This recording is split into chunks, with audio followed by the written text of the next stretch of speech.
What's up, Emily? This is Kale Toy here. I'm a current senior here at Western Washington University. My pronouns are he, him, and his, and my major is Otsu BA and Communication Studies, along with my minor ACI, which stands for Arts Enterprise and Cultural Innovation Program.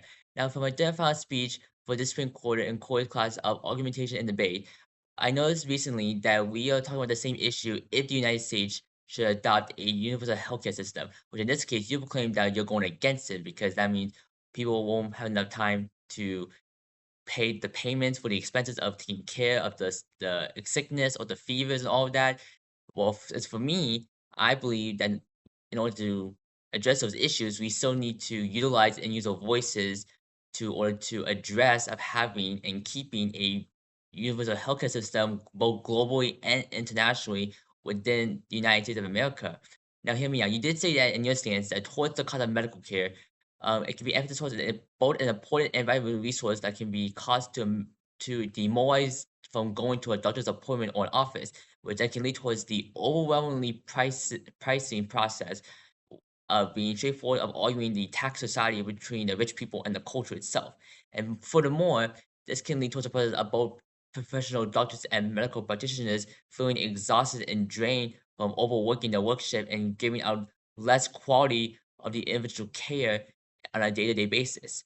Now, within that argument in the beginning of your speech, this does prove that no matter what, I still firmly have to disagree that we still need to benefit in having a universal healthcare system here in the United States because it does provide family necessities such as food and housing, eliminating financial burdens for the medical fees, and overall, it does stimulate the economy when having a insensitive population growth. So there are two reasons what I believe in order to keep a medical um, universal healthcare system. One is reducing the excessive pricing and improving efficiency. So according to the Annals of Internal Medicine from Ryan Crowley, an author of American College of Physicians in Washington, D.C., he states that the immediate need for policy changes within the social speeding growth and major programs are spread across federal agencies of the primary goals of economic development and also creating job creation of retention near rural communities. In this case, the HIPAA, the HIPAA, the Health Insurance and Portability Accountability Act, is an example of they being able to have administrative costs for exceptional growth, and of course, prescription drug costs, which it's definitely to decrease that pricing.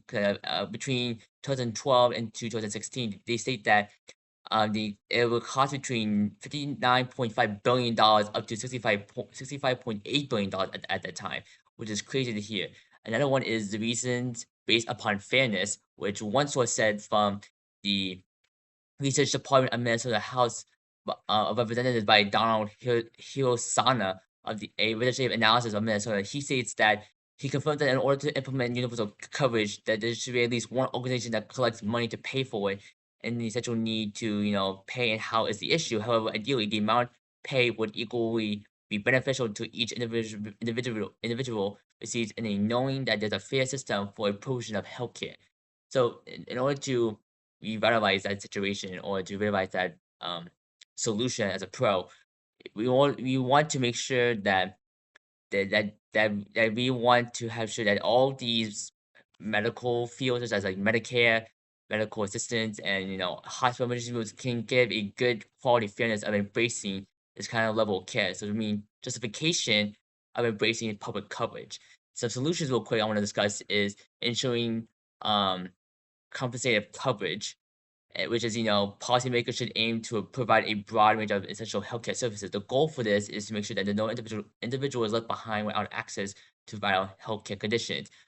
Another one real quick is the healthcare outcomes is unfair within the other regions. This is kind of like a rebuttal in this case. I do agree that many global countries such as Japan, Germany, France, New Zealand, and Switzerland, and United Kingdom all are definitely losing a lot of their payment, including the government and out-of-pocket spending.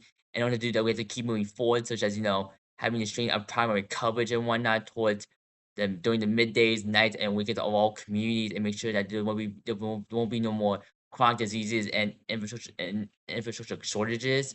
So overall, I believe that we should start investing in research and innovation because that will lead to staying at the forefront of medical veterans. Teamwork, align the academic studies and events-based strategies work together towards better quality healthcare for all citizens.